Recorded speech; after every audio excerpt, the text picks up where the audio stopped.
Hello student, आज की name reaction है हमारी होफमैन रीअरेंजमेंट है। ये भी एक रीअरेंजमेंट रिएक्शन है जिसमें हम nitrogen to carbon to nitrogen का माइग्रेशन करेंगे। और मेनली जो ये होफमैन रीअरेंजमेंट है वो मेरी अमाइड टू अमीन बनाता है और इसमें एक कार्बन आपको कम मिलता है अपने ओरिजिनल प्रोडक्ट से। अगर आप सपोज कर दो यहाँ पर आप देखो कि आप यहाँ पे क्या ले रहे हो, जनरल एक अमाइड लिया और आपने क्या किया, इस CO को ये जनरली क्या करेगा, रिमूव कर देगा। ठीक है, तो ये हमारी क्या है, होफमैन रीअरेंजमेंट है। तो इसमें जनरली आप जो यूज करोगे ब्रोमीन इन KOH या फिर ब्रोमीन इन NaOH, जिसको हम बोलते हैं सोडियम हाइपोहैलाइड। यही मैंने सब कुछ यही लिखा है। Just there is a group of closely related rearrangement which convert primary amide into primary amine by the action of sodium hypohalide. ठीक है, सोडियम हाइपोहैलाइड बोलते हैं। NaOH कई बार जनरली NaOX लिखा आता है, NaOI सोडियम हाइपोहाइड्राइड बोल देते हैं, NaOBr सोडियम हाइपोब्रोमाइड बोल देंगे। ठीक है, और KOBr भी आ जाता है, potassium hypobromide. This reaction involve migration of alkyl या aryl group from adjacent carbon to electrodeficient nitrogen atom. The most important feature of this rearrangement is that amine form होता है इसमें from has one less carbon atom is the molecule then original amide. जैसे कि आपको example दिखा दिया और इसका ही आपके पास ये हो गया, आप इसको उतार लीजिए।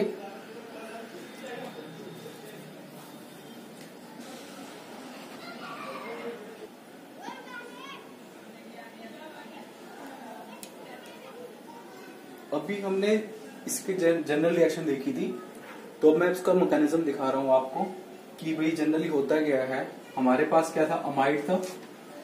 अमाइड के अंदर जो लोन पेयर रेजोनेंस में इन्वॉल्व हो गई, तो इस तरह से ये रेजोनेंस का दिखा दिया मैंने आपको। अब जिसकी वजह से O पे क्या आ गया, नेगेटिव चार्ज आ गया, नाइट्रोजन में पॉजिटिव चार्ज आ गया। नाइट्रोजन क्या करेगा, इंस्टेंटली अपने बॉन्ड को अपनी तरफ खींचेगा और H को रिलीज कर देगा, तो ये बन जाएगा OH। ठीक है, और इसके बाद क्या होगा, जो हमारा बेस डला हुआ था, बेस हमने यूज किया हुआ था NaOH। ठीक है, तो OH नेगेटिव जो बेस है वो क्या करेगा, इस H को लेगा। ठीक है, और यहाँ से Br को एक्सेप्ट कर लेगा। इसको हम बोलेंगे N-ब्रोमोअमाइड। ठीक है, और N-ब्रोमोअमाइड में फिर भी इसके पास ये जो हाइड्रोजन है ये क्या है, एसिडिक प्रोटॉन है, तो ये इंस्टेंटली ये बेस भी क्या करेगा, इस H को एब्स्ट्रैक्ट कर लेगा और यहाँ पे नेगेटिव चार्ज छोड़ देगा। ठीक है, इस तरह से ये अब ये मेरा बन गया N-ब्रोमो-anion बन गया। जैसे ये N-ब्रोमोअमाइड था ना, ये N-ब्रोमो-anion बना दिया मैंने। अब इसके बाद क्या हुआ, मैंने इसको एक यहाँ पे रीअरेंजमेंट हुई है। देखो ये लोन पेयर यहाँ पे और ये R ग्रुप की क्या हुई, माइग्रेशन हुई और Br का रिमूव हो गया। ये हमारा क्या हुआ, एल्काइल आइसोसाइनेट बना है। अगर आपको ध्यान हो तो बैकमैन रीअरेंजमेंट में भी यही इंटरमीडिएट बनता है। फर्दर अब बेस है OH नेगेटिव, ये फिर इस कार्बन पे अटैक किया, O नेगेटिव बना, O नेगेटिव नाइट्रोजन पे लोन पेयर आए, NH ये बन गया, प्रोडक्ट बन गया। इसके बाद क्या हुआ, यहाँ से रीअरेंजमेंट, यहाँ पे हमने CO2 का रिमूवल कर दिया और हमारे पास क्या बन गया, RNH2 और CO2 गैस। ये CO2 गैस क्या हो गई, इवोल्व हो गई। तो हमारे पास ये जनरल क्या है, मैकेनिज्म। इसमें मैं आपको बताऊंगा कि अगर आप यहाँ पर OH की जगह मिथेनॉल का अटैक कराते हैं तो अगले मैकेनिज्म में दिखाता हूँ, मैं आपको थोड़ा सा और बताता हूँ उसके बारे में। ये जनरल इसका मैकेनिज्म कंप्लीट हो गया, आप इसको उतार लीजिए।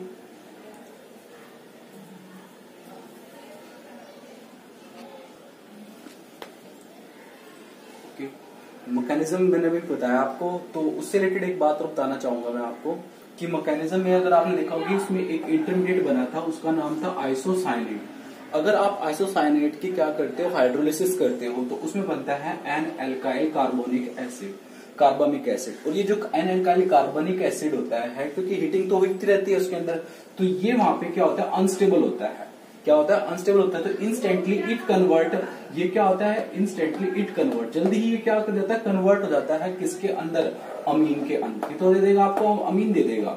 बट अगर हमने देखा, अगर इसकी रिएक्शन के साथ कराई गई, हमने मिथेनॉल के साथ कराई गई, तो मिथेनॉल के साथ कराने पर हमें मिला, ये जो हमें मिला एन एल्काइल मिथाइल कार्बामेट। समझ में आ गया होगा। ठीक है, फर्दर ये जो ग्रुप था हमारे लिए क्या था, आइसोलेटेड था।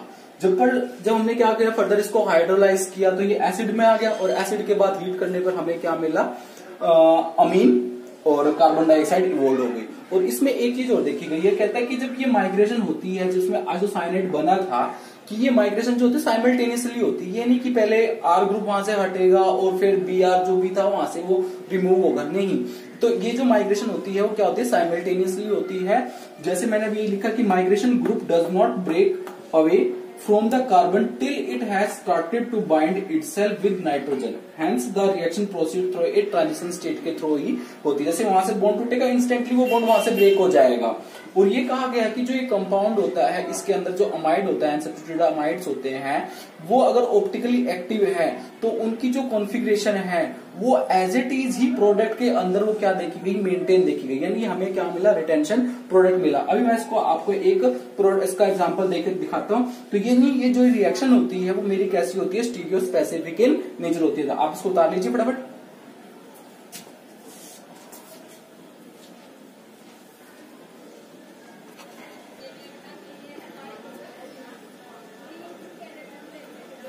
तो मैंने भी आपको बताया था कि जो कंपाउंड होते हैं अगर वो कोई ऑप्टिकली एक्टिव है तो उसकी जो कॉन्फ़िगरेशन है, अगर वो आर कॉन्फ़िगरेशन है तो आर की प्रोडक्ट के अंदर रहेगी, तो एज इट इज ही वो मेंटेन रहेगी। जैसे मैंने आपको ये एग्जांपल दिया, ठीक है, ये एग्जांपल था मेरे, यहाँ पर हमने इस कार्बन की, देखो ये कार्बन जो है मेरा कायरल है, ठीक है।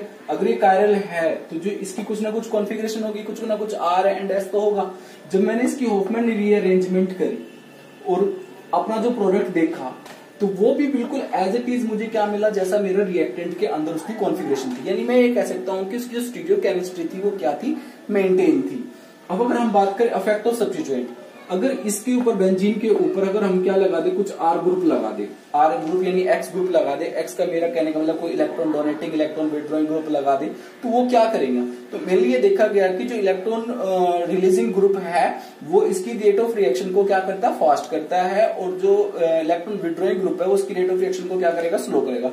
ऐसा क्यों, देखो अगर ये मेरा आर ग्रुप है, आर ग्रुप जितने ज्यादा इलेक्ट्रॉन रिच होगा तभी तो ये एन पे माइग्रेट करेगा। अगर आप इस आर ग्रुप के ऊपर जो भी है आप इलेक्ट्रॉन विड्रॉइंग लगा दो तो क्या ये माइग्रेट कर जाएगा, नहीं करेगा। तो यानी यही चीज देखी गई है कि इलेक्ट्रॉन विड्रॉइंग ग्रुप क्या करेगा, मेरे रेट ऑफ रिएक्शन को क्या कर देगा, स्लो कर देगा, और जो इलेक्ट्रॉन रिलीजिंग ग्रुप है वो मेरी रेट ऑफ रिएक्शन को क्या कर देगा, फास्ट कर देगा। और ये भी देखा गया कि जो ये रिएक्शन होती है हॉफमैन रीअरेंजमेंट में, ये 1 to सिग्मा ट्रोपिक है। 1 to सिग्मा ट्रोपिक कैसे हुआ, ये देखो ये 1 है और ये 2 है, यानी हमने फर्स्ट कार्बन से हटाया और कहां पे लगा दिया, सेकंड कार्बन पे, तो इसको हम बोलते हैं 1 to सिग्मा ट्रोपिक। ये आप आगे थोड़ी सी जो पेरिसाइक्लिक रिएक्शंस आएंगे आप हायर क्लासेस में थोड़ा सा, तो वहां पे ये रिएक्शन हम पढ़ेंगे, पेरिसाइक्लिक के अंदर है 1 to सिग्मा।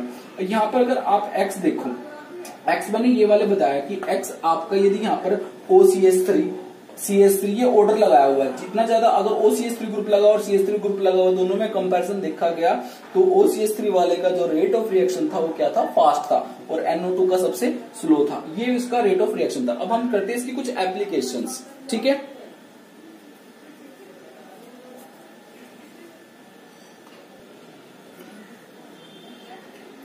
तो इसकी कुछ एप्लीकेशन है जिसमें हम एसिड से अमीन बना सकते हैं। एसिड से अमीन बनाने के लिए बट पहले आपको उसको अमाइड में कन्वर्ट करना पड़ेगा, क्योंकि हॉफमैन रीअरेंजमेंट जो है वो मेनली अमाइड को अमीन में कन्वर्ट करता है। तो अगर आपके पास कुछ भी है तो पहले आपको अमाइड में कन्वर्ट करना पड़ेगा अगर आपको एक कार्बन कम करना है तो। मेनली वो CO पार्ट को रिमूव कर देता है, तो आपको पता चल ही गया।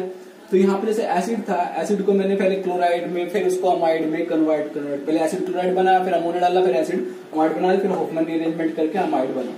नेक्स्ट मेरा फॉर्मेशन ऑफ अमीनो एसिड, जैसे कि ये है एंथ्रेलिक एसिड बोलते हैं इसको, ठीक है, एंथ्रेलिक एसिड। और एंथ्रेलिक एसिड थी मेरा ये था थैलिक एनहाइड, थैलाइमाइड। थैलाइमाइड की मैंने क्या किया, हाइड्रोलिसिस किया तो वो एक CONH2 बन गया ऊपर, ठीक है। और फिर उसके नीचे क्या, जैसे मान लीजिए इसकी हाइड्रोलिसिस करूंगा मैं तो ऊपर एक तो बन गया मेरा, ये बन गया COH या COH, जैसे मैंने NH2 बना दिया, और एक नीचे क्या बन गया, COH बन गया, ठीक है। फिर इसके अंदर हमने क्या लगाया, हॉफमैन डिग्रेडेशन लगाया। हॉफमैन डिग्रेडेशन करने से क्या होगा, ये पार्ट क्या हो गया, रिमूव हो गया। तो ये मेरा जनरली पार्ट किसमें कन्वर्ट हो गया, एंथ्रेलिक एसिड के अंदर। अभी नेक्स्ट है मेरा ये जो है, जैसे कि ये अल्कोहल है, और अल्कोहल में क्या कहा कि जनरली हमने अमाइड रिएक्शन लगाई, वही हॉफमैन डिग्रेडेशन। हॉफमैन डिग्रेडेशन लगाने से CO पार्ट क्या हो गया, मेरा रिमूव हो गया। रिमूव करने से बाद ये मॉलिक्यूल बन गया, पर ये मॉलिक्यूल जो था क्या था, अनस्टेबल था। तो इंस्टेंटली ये क्या हो गया, कन्वर्ट हो गया किसके अंदर, अमीन के, एल्डिहाइड के अंदर, और अमोनिया बाहर निकल गई।